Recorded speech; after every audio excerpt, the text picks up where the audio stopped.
নমস্কার বন্ধুরা, দীপকণা কিচেনে আপনাদের স্বাগত। আজ আমি আপনাদের সঙ্গে শেয়ার করব আমার তৈরি সর্ষে ইলিশের রেসিপি, যেটা আমি বানিয়েছি আমার মতো করে। তবে আজকের সর্ষে ইলিশের ইলিশ মাছটা অনেকটাই ছোট। তাহলে চলুন দেখে নিই।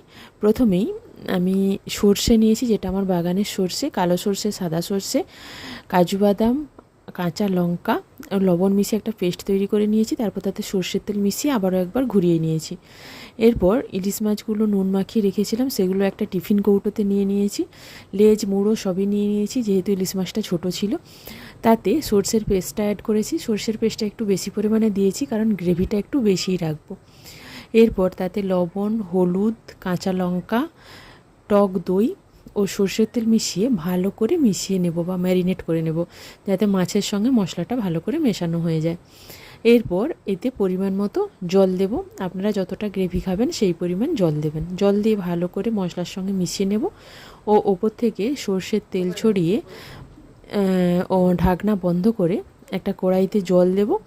দিয়ে তাতে একটা স্ট্যান্ড বসিয়ে গ্যাসে মিডিয়াম ফ্লেমে 20 মিনিট ভাপিয়ে নেব। 20 মিনিট পর ঠিক এই রকম কালার আসবে ও ইলিশ মাছগুলো সুন্দর সেদ্ধ হয়ে যাবে।